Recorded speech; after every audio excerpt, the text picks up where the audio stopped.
Entendes o que estás lendo?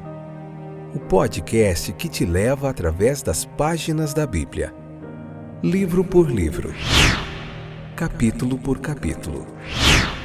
Uma exposição bíblica emocionante.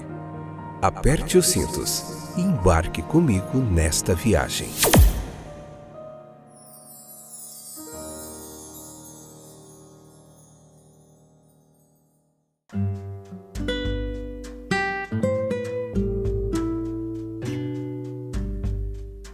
Olá, meus queridos, amados companheiros, nessa jornada fantástica através da Bíblia Sagrada. Chegamos no capítulo 15, o capítulo anterior ao último capítulo do livro de Romanos. Romanos capítulo 15, parte 1, episódio de número 990, 12ª temporada. Já é demais. Vamos falar dessa união com Deus. Leia o capítulo, vem para cá, que a gente vai mergulhar fundo. Se você não gosta do profundo, gosta apenas do raso, então até mais. Mas aqui a gente mergulha fundo na palavra de Deus, pede a direção do Espírito Santo para a gente tentar entender todo o texto e contexto. Muita teologia bíblica gratuita para você que quer aprender mais da palavra de Deus. É preciso se encher a nossa mente, o nosso coraçãozinho de tudo que a palavra de Deus nos ensina. Aqui nesse capítulo especificamente, o apóstolo Paulo vai trazer a questão específica, ampliando o que a gente já falou no capítulo 14. Ele vai elevar o ponto de vista e o tom vai ser gradualmente engrandecido até a elevação de um hino, como no final de todas as grandes partes precedentes, Romanos 5,12, Romanos 8,31 e Romanos 11,33. Paulo, primeiro, ele exorta pelo exemplo de Cristo, a condescendência mútua, versículos 1 ao 3. Depois ele vai apontar, do versículos 4 ao 7, como um fim a ser alcançado, a adoração comum a qual tal conduta levará a igreja finalmente, versículos 8 ao 13. E ele vai indicar a parte especial dada aos judeus e aos gentios nesse cântico de toda a raça redimida. Não se trata agora tanto da questão específica que acabamos de tratar, mas da questão completa da qual aquilo foi apenas uma parte, a saber, a relação de um cristianismo livre e espiritual com um cristianismo mais ou menos judaico de alguns. Até que o apóstolo aqui vai dirigir as suas palavras. Devem ser de um só pensamento, para que com uma só voz glorifiquem a Deus. Ele fala de um amor mútuo. Os fortes devem demonstrar sua força, suportando as fraquezas dos fracos. E não apenas sua força será demonstrada de forma mais perfeita, mas também o amor, que é mais do que força, pois esse amor é a lei da nova vida. Então nós devemos nos agradar a nós mesmos, vangloriando-nos de nossa liberdade, de nossa fé superior? Não. Antes nós devemos buscar em amor agradar ao próximo, mas não meramente agradá-lo, embora este seja um fim a ser buscado, mas agradá-lo em harmonia com todos os princípios corretos. Isso é para o seu bem, para a sua edificação. Deve haver o desejo de contribuir com conforto, alegria, mas acima disso, e controlando tudo mais, o desejo de contribuir para a sua edificação em santidade e amor. E qual é a nossa grande inspiração para essa ajuda através do amor sacrificial? Temos a mente de Cristo? Ele agradou a si mesmo? Não. Como então nós teríamos sido salvos se ele tivesse agradado a si mesmo? Não. Antes, por nossa causa, ele abdicou de tudo e nele se via de forma preeminente o espírito de sacrifício expresso nas antigas palavras. Os insultos daqueles que te insultavam caíram sobre mim. E como, de modo geral, as antigas escrituras foram escritas para que também nós suportássemos todas as coisas por amor a Deus, sendo consolados por Ele, e assim tivéssemos a esperança da salvação perfeita no fim. Então não deveríamos, neste aspecto específico, fazer o sacrifício exigido, suportando até mesmo os escrúpulos mais fracos de nossos irmãos, para que juntos, por meio da consolação de Deus, nós possamos ter a esperança do céu. Sim, nós devemos ser do mesmo modo de pensar uns com os outros segundo Cristo Jesus. E aí surge um louvor comum. Qual será o resultado da comunhão amorosa na qual todas as diferenças se dissipam? A glorificação de Deus em uníssono.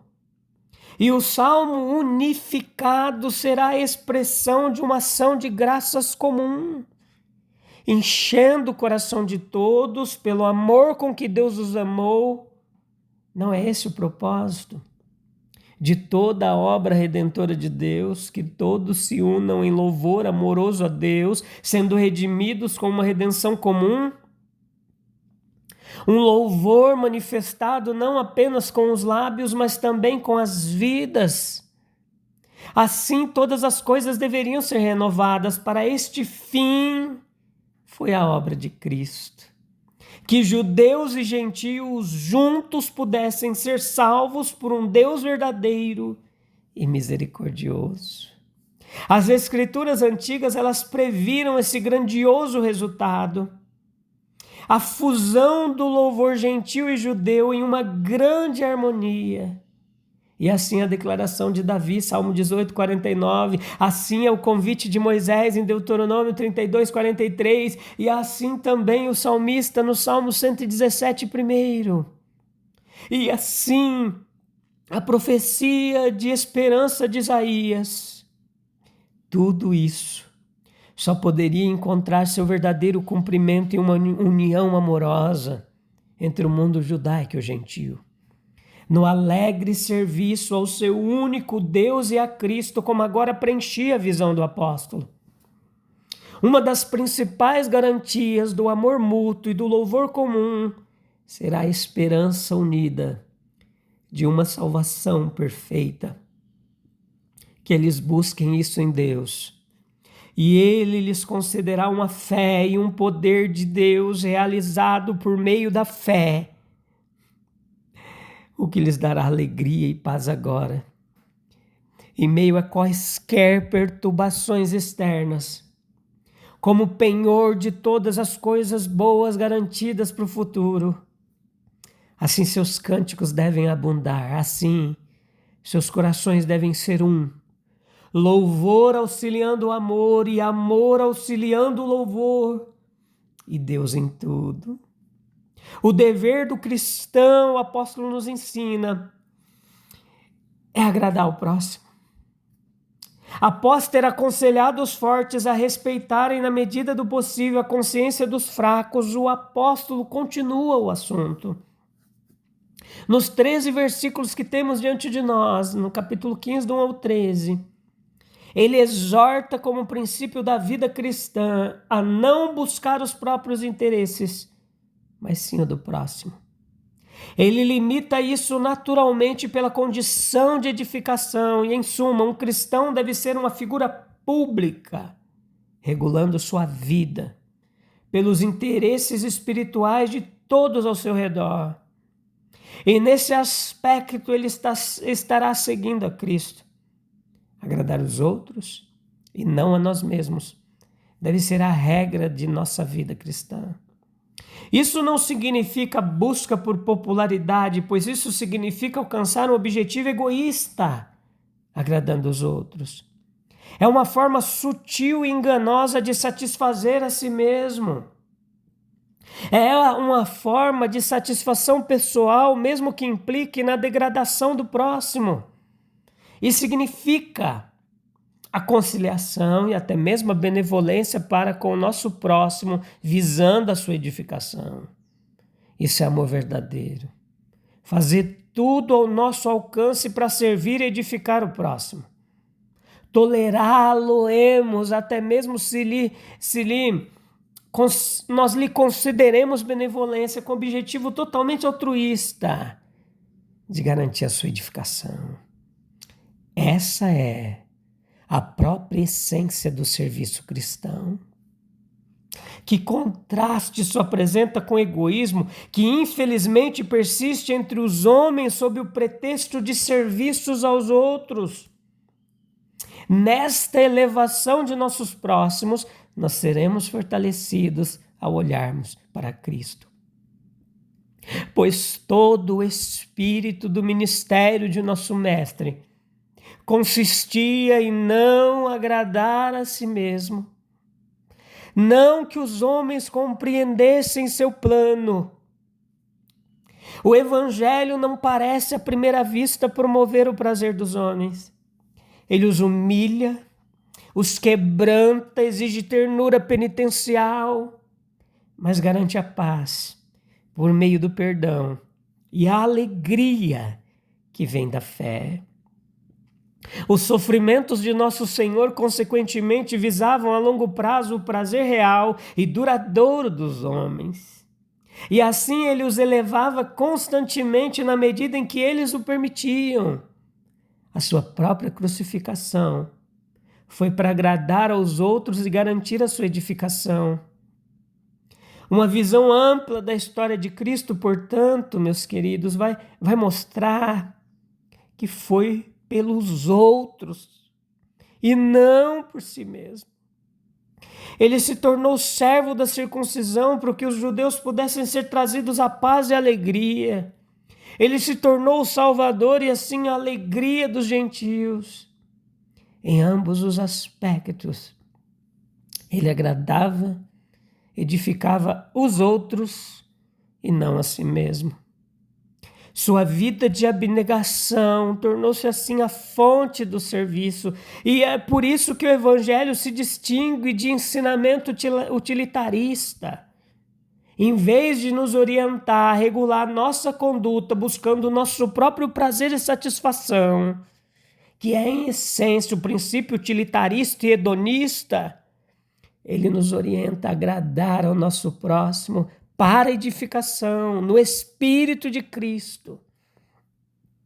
E o nosso objetivo, assim, de agradar ao próximo, não é obter conforto pessoal. Isso pode até ser aceito como parte do acordo, mas certamente fará falta, se for nosso propósito final. E aqui vem a definição paradoxal. Embora não expresse a essência da religião, certamente designa um dos seus efeitos. É verdade que não poderia haver reverência pelas naturezas inferiores se não houvesse, para começar, o reconhecimento de uma mente suprema. Mas no momento em que esse reconhecimento existe, certamente nós olhamos para tudo que está abaixo com outros olhos. Torna-se objeto não apenas de piedade e proteção, mas de respeito sagrado. E nossa simpatia, que antes era de um semelhante humano, se converte na ajuda deferente de um devoto trabalhador da vontade de Deus. E assim o serviço amoroso aos fracos e necessitados é parte essencial da disciplina da vida cristã. Alguma convivência habitual com os pobres, os dependentes, os aflitos é uma fonte indispensável dos mais elevados elementos de caráter. Um espírito otimista, cheio de esperança, deve estar presente em todo o nosso trabalho, pois é com o Deus da esperança que temos que lidar. E a humanidade está sendo elevada pelo espírito cristão de serviços. E grandes coisas estão reservadas para a terra. Paz, alegria e esperança devem, consequentemente, caracterizar todos aqueles que invocam o nome de Jesus e professam segui-lo em serviço. Que Deus nos conceda isso a todos. A aliança benéfica Ela vai residir na ajuda dos fortes para suportar os fardos dos fracos. A compaixão torna isso possível por meio da participação genuína no sofrimento alheio. Às vezes as enfermidades dos outros são amenizadas quando abrimos mão da nossa própria satisfação ou restringimos nossa liberdade para não ferir os escrúpulos dos menos esclarecidos. Qual é nosso guia nesses casos? A resposta é viver no Espírito de Cristo. Andar como ele andou. Cristo, ele introduziu um belo modelo e uma poderosa motivação. Seu exemplo de vida é melhor compreendido quando comparado aos antigos costumes dos outros povos. A impossibilidade de inventar tal ideia é a prova da autenticidade das narrativas do Evangelho. A história é vivida e consistente porque é um registro de fatos. Um exemplo, ele instrui mais do que qualquer prolixidade de declarações ou preceitos. Os palestrantes sabem disso por meio de suas ilustrações e experimentos. Uma coisa é ouvir falar da verdade, da bondade, da beleza, dos lábios de Platão. Outra bem diferente é vê-las viver e respirar diante dos nossos olhos. Cícero podia descrever o homem perfeito de acordo com as suas concepções de perfeição, mas somente Cristo a exemplificou. E a relação de Cristo com seus seguidores, não apenas como mestre, mas como salvador, confere 10 vezes mais força ao seu exemplo. Ele tem exigências claras sobre nossa obediência. Os mais profundos laços de amor nos unem à imitação do nosso mestre. Sua vida na terra foi como um rio irrigando o deserto árido, ensinando a gente a construir canais de benevolência, derivando sua ideia e essência do rio do seu amor. Lá na Jerusalém fanática, na luxuosa Antioquia, na Atenas filosófica, na Corinto hedonista, na Filipos colonial, na Roma imperial, esse rio de graça provou o seu poder de fertilizar, embelezar. E hoje nós encontramos semelhanças com Cristo no missionário, contente em habitar pântanos infestados de malária, entregar sua vida pela salvação dos degradados, na mãe cansada que continua alegremente suas tarefas domésticas enquanto eleva seus pensamentos ao Redentor, no líder da igreja que deixa o conforto de sua casa após o expediente para cuidar de um irmão enfermo, na repressão de uma palavra precipitada, de um sarcasmo mordaz, na oferta discretamente colocada nas mãos dos pobres. Em tudo isso, nós contemplamos o sacrifício de Cristo. Pois Romanos 15 nos ensina que a verdadeira maturidade cristã não consiste em buscar nossos próprios interesses, mas usar nossa força para sustentar os mais fracos, edificar o próximo, pois Cristo, que não agradou a si mesmo, mas entregou-se a si mesmo, é o nosso maior exemplo. Será que eu tenho usado minha liberdade e minha força para servir e edificar meu irmão? Ou para satisfazer a mim mesmo? É importante pensar tudo nisso enquanto a gente ora e encerra mais um episódio. Oh, aleluia, Senhor. Ensina-nos a viver, não buscando os nossos próprios interesses, mas a carregar com amor os fardos daqueles que estão ao nosso redor. Dá-nos a mente de Cristo, para que a gente sirva com humildade, renuncie quando necessário e haja sempre para a edificação do nosso próximo. Que nossas palavras, atitudes e escolhas promovam a unidade do teu povo, revelem ao mundo a paz, a alegria e a esperança que só existe em ti. Amém, amém e amém.